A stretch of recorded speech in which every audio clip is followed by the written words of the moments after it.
आप और मैं इस एक पीढ़ी में इस बात को नहीं बदल पाएंगे। तो वो कहा जाता है ना कि you will have to be in this system to change this system. तो पहले तो ज़रूरी है कि आप अंग्रेजी सीखें, ताकि आप उस लेवल पे पहुंचे कि आप अंग्रेजी में लोगों को जाके बोल पाएं कि boss, my Hindi, this language has more words, this language has more characters, this language has more alphabets, my language is richer than yours. उनको वो बात समझाने के लिए भी आपको इंग्लिश आनी पड़ेगी, तब उनको आप अपनी बात डिलीवर कर पाएंगे। इसमें कोई प्रॉब्लम नहीं है कि आपको अंग्रेजी आनी चाहिए। प्रॉब्लम यहाँ पे है कि आपको किसने कहा है कि आपको अंग्रेजी सिखाने के लिए ए फॉर एप्पल और बी फॉर बॉल सिखाना है। आप हिंदू हैं, आप ए फॉर अग्नि सिखाइए, ए फॉर अम्बा सिखाइए, अंबिका सिखाइए, अम्बालिका सिखाइए। देवी को पूजने और मानने वाले लोग हैं हम लोग।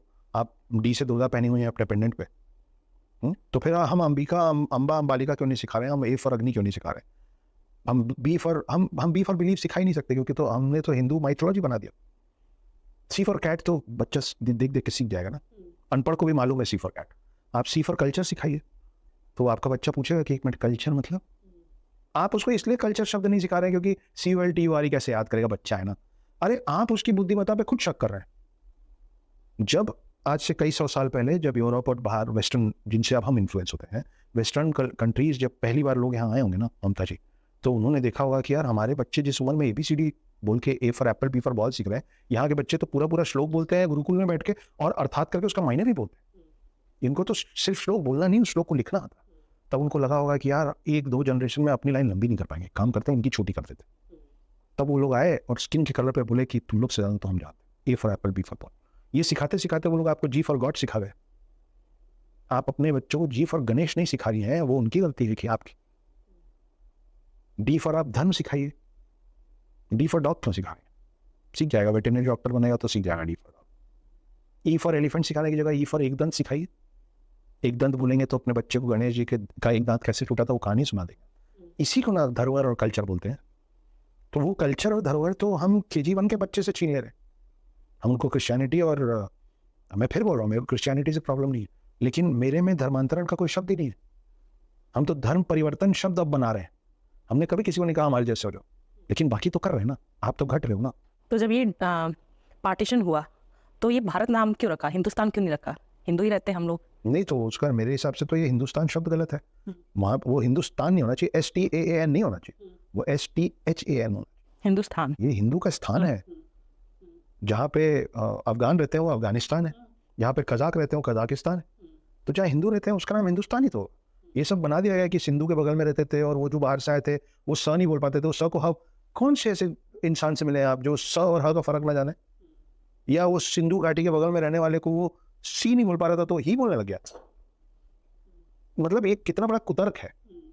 श और स नहीं बोल पाएगा, कई लोग नहीं बोल पाते, समझ में आता, लेकिन स को ह कैसे बोल दिया, या ह नहीं बोल पाता था इसलिए स बोल दिया। ये एक मेरे हिसाब से कुतर्क है। जब बाहर से लोग आए थे उनको दिखा कि यहाँ पे सिर्फ हिंदू रहते हैं, तो और ये जो शब्द है ना हिंदुस्तान, ये हिंदुओं ने नहीं दिया है, ये बाहर के लोग जो यहाँ देखे उस बिना पे हमको ये शब्द दिया गया था कि ये तो हिंदुस्तान। आज की डेट में प्रॉब्लम है कि नहीं, ये हिंदू राष्ट्र नहीं होना चाहिए। अनगिनत लोग हैं जो बोलते हैं हिंदू राष्ट्र नहीं होना चाहिए। क्यों नहीं होना चाहिए? ये वो लोग बोल रहे हैं जिनके खुद के 58 देश हैं। मैं आपकी बात तब सुनूंगा जब आप बोलोगे कि यार मेरे को इस बात से प्रॉब्लम है कि दुनिया के किसी भी देश में शरिया लॉ नहीं होना चाहिए।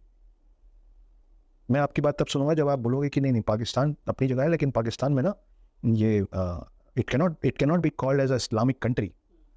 58 से ज़्यादा देश आप इस्लामिक कंट्री लेके बैठे हैं। 100 से ज़्यादा क्रिश्चियन कंट्रीज हैं जहाँ क्रिश्चियनिटी मानी जाती। आप भगवान ना करें, दूसरों के लैंग्वेज में खुदा ना खास्ता, क्रिश्चियन लैंग्वेज में गॉड फॉरवर्ड। अगर आप में से किसी को यहाँ से किसी भी वजह से, मैं निकालूंगा नहीं, मैं कौन, मैं कैसे निकालूंगा? पूरी दुनिया में पहला मस्जिद बनाने वाला मैं हूँ। राजा दाहिर ने बनाया था कोचिन में, मैंने बनाया ना आपके लिए। मैं थोड़ी ना आपको बोल रहा हूँ जाने, पर भगवान ना करे, खुदा ना खास्ता, गॉड फॉरबिड, अगर आपको ये देश से जाना पड़ेगा ना, तो एक समुदाय के 58 देश हैं, दूसरे समुदाय के 100 से ज़्यादा देश। यहूदियों का भी एक देश है इसराइल, बौद्धों का भी एक देश है। मुझे यहाँ से जाना पड़ेगा तो मैं कहाँ जाऊँ?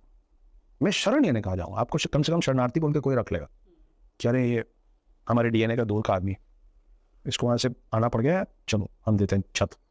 इस पूरी पृथ्वी में मेरे लिए छत कहाँ है? और मैं एक छत मांग रहा हूँ, उसमें भी मैं ये नहीं बोल रहा हूँ कि मैं अगर यहाँ रहूँगा तो मेरा तो है ही, वो तो पहले भी मेरा ही था, अभी भी तो मैं आप सबको आने दिया। तो आप यहाँ आ रहे हो तो आप बनो ना पानी, आप घुलो मिलो मेरे में। मैं बोलूंगा ना, शब्बा खैर बोलूंगा, मैं हर दिन रात को बोलूंगा। आप शुभ रात्रि बोलो ना भाई, मैं बोलूंगा खुदा हाफिज, आप बोलो ना जय श्री राम। वो यहाँ तक कि भारत माता की जय बोलने में भी तो इक्वालिटी की बात अगर आप कर रहे हैं तो फिर इक्वालिटी सब जगह करना पड़ेगा।